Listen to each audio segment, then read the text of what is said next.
Luck, guys. Remove me from the alliance.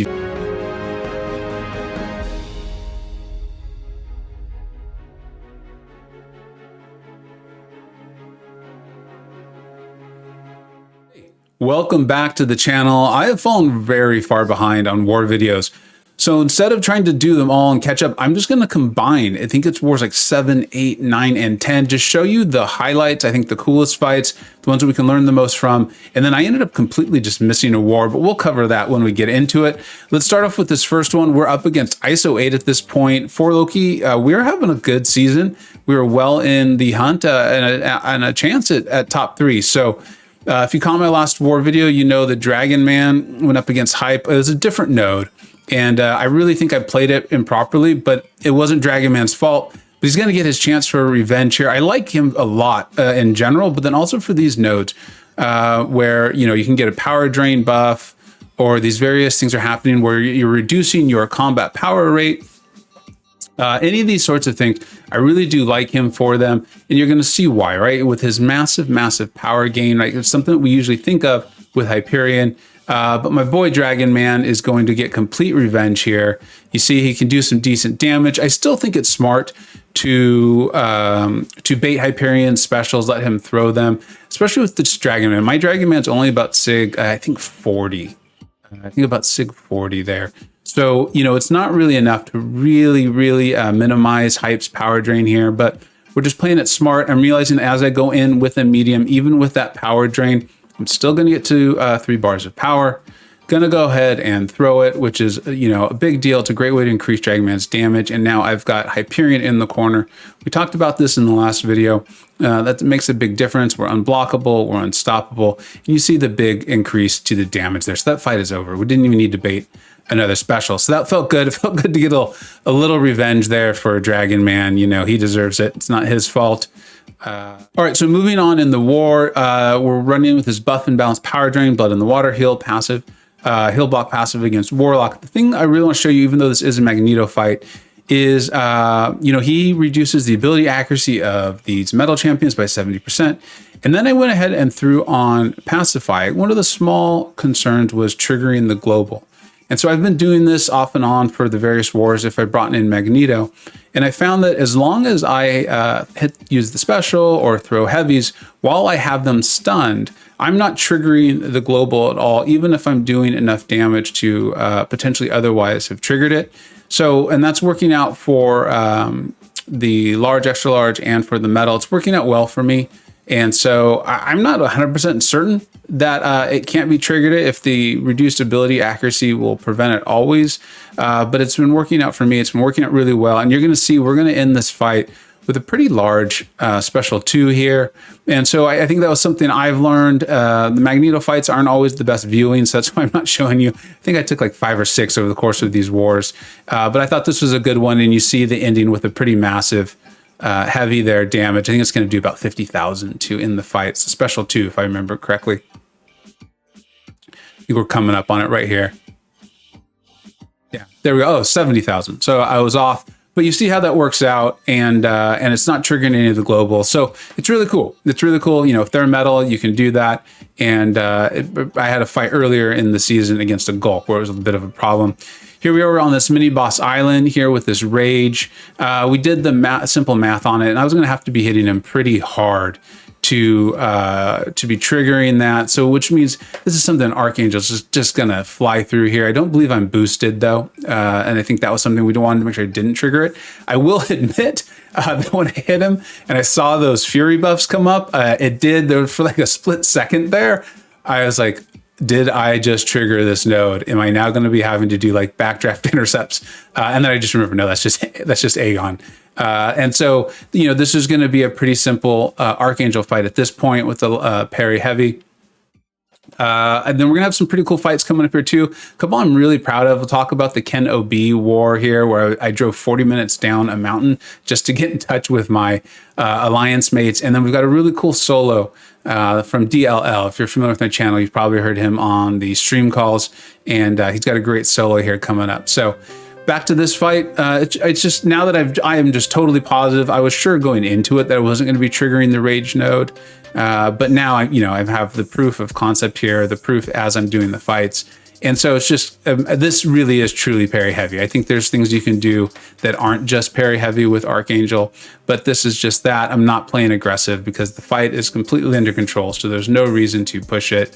And as long as Aegon's happy to just tack into me and get parry stunned, and then I'll throw my specials, then I'm happy to take my time and do it. So that was the ISO 8 war. I believe we won that war, if I remember correctly. These are a little ways back. But I'm pretty sure we did come up on the winning side of that. So that felt good. This is the Ken OB war, right? So we're in the battle for top 3. I had a pre-planned vacation. My BG leaders did know about it. I had confirmed that my cell service provider of Verizon would work and worked excellently. I asked twice, in fact. I think I became annoying about it. And there's no internet access in the house. They don't have Wi-Fi, they don't have internet, but the cell service definitely worked. Well, it worked when I showed up, and then for whatever reason, at about 5:30 at night, it would come back on, and then it would last till about 7:30 in the morning, and then it would just go out. I have no explanation for this. If anyone has a theory, let me know. But I could not tell my alliance mates. I could not tell them. There was nothing I could do. And finally, my wife was like, "You seem so stressed. Why don't you just drive?" I was like, "Yeah, I'm going to do that." I drove about half an hour, 35 minutes, pulled into this gas station on the side of the road, was able to let them know, "I can't war. I'm so sorry. Kick me from the alliance." That just happened that this fight was available. It was clear, and they desperately needed me to take it. We had planned on, you'll see, it's this hazard shift, incinerate poison with resistor and power focus against a killmonger. The person that was on that lane with me did not have a champion that could take it. The timing just was perfect. I rushed in, put in my boosts. I wanted to get back to my family. It was vacation. I'm already gone for 30, 40 minutes. It's going to take me at least that long to get back. Came in.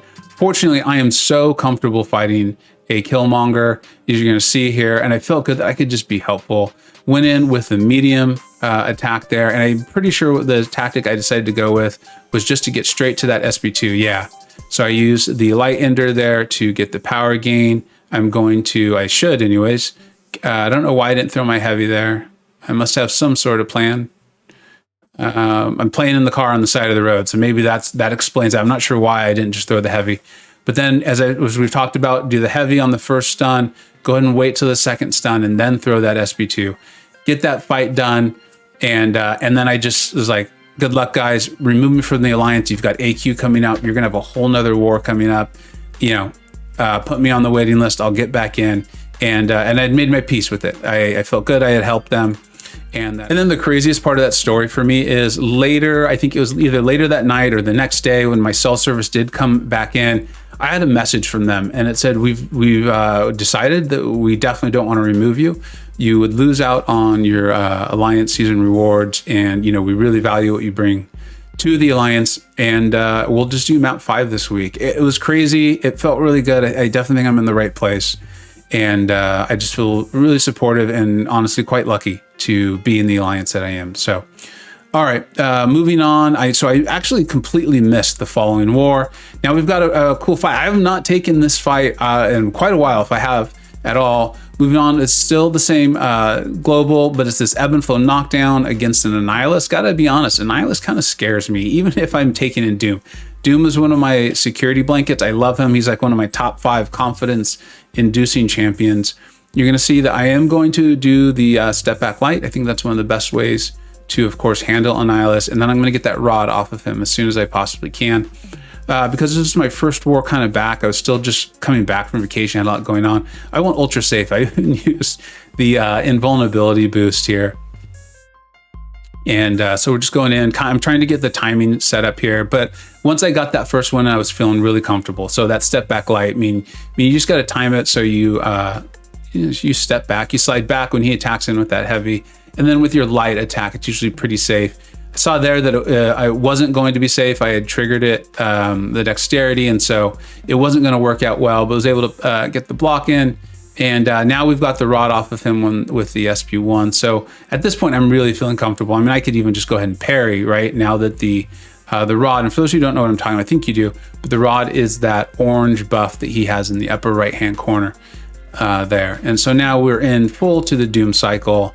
We've knocked him down, and some the damage is about to occur there. Look at that, what the SP3 does. I love Doom. I love that guy.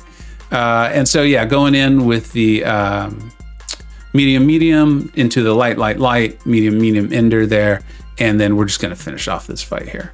So that felt good. That felt great. Nihilus is just one of those champions that for me, I just can't stand fighting him. So it felt pretty cool to be able to get him down in a war like this. So that felt good. That felt great. And then I wanted to end this off with like, I love Killmonger, and I know I get a little bit of grief here and there about how highly I have him rated in my champion rankings. But like I've said, so much of my rankings are based on what I see and what people are telling me, and the visual evidence I have. DLL, been a buddy of mine for a really long time. Like I said, on the calls there, and he recently took his Killmonger to Sig, I think 40, and rank 3. And here he is up against a very tough boss. I think you're probably seeing a lot of boss fights against MCoC these days. And look at that. Look, he's now triggered the True Strike there, which means you have to respond or attack back from the special of the defender. He's now triggered the True Strike. So a lot of what MCoC can do with that auto block, that's why you're seeing so much auto block fail. The SP1 is giving DLL, I believe it's called Counter Punch on Killmonger, and so that's why you're seeing him block and then be able to, it does count as an intercept. I think we'll see here, there it is. He goes unstoppable. I believe that is counting as an intercept, at least for the node, the global node there. And it's giving him the immediate opportunity to go in and just completely punish MCoC. So we're about 1 minute and 20 seconds left in the fight. MCoC is down to 70% health here. And then for those of you who are not familiar with Killmonger, you'll see that every time he's placing that bleed, in the upper right-hand corner, there what appears to be like a gray passive bleed. I think it's once you get above 15, you have the opportunity to build all the way to your SP3. And well, I'll let you see what happens there when you build all the way to your SP3. Once you've got all those gray, what look like passive bleeds, they're not passive bleeds, but you have them built up. So DL is just kind of building them up here. He's going to be continuously using his SP1. It gives him those counterpunch charges to go unstoppable, bait the SP1 of MCoC, attack it soon enough so he triggers his own True Strike. And yeah, look, we're 2 minutes in. And so even without detonating those bleeds with the SP3, he's well on pace to win this fight. But let's see here. I would think that he's going to throw another SP1. All right. The guy knows what he's doing. Me, I would have gone to the SP3 there, but that's why I'm not taking this fight, and he is. But you can see he's definitely got the rhythm and the pacing down.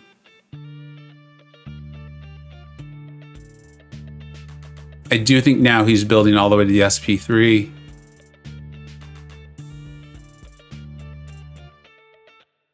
He's got to see, he doesn't have the counterpunch charges there, so he did need to get MCoC's power back up, which he did, so that MCoC would throw the special.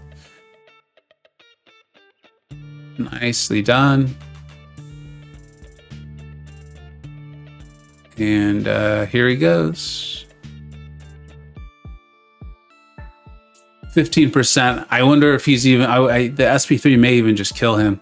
Let's see. And you'll see all, if he doesn't, which now it's looking like it won't, you'll see all the big bleeds coming out. Look at that. Look at those bleeds. 47 at over 1,126. Very cool fight. Very cool fight. Thanks for submitting that, DLL. And that's just a little bit of evidence of what Killmonger can do. A lot of the kit that he has there was on display. Really cool. Proud of the fights I had there. Hopefully we saw something, you learned a little bit. And then for Loki, dude, it's getting exciting. We've got 2 wars left. We're in it right now. I'm very excited to get those out when they are over. Thank you so much for watching. I hope you enjoyed. Take care. I hope you either learned something, were entertained, or even better, a little bit of both. Don't forget to like, subscribe, and follow on Twitter at Vega Gaming 583. Thanks so much for watching. Take care.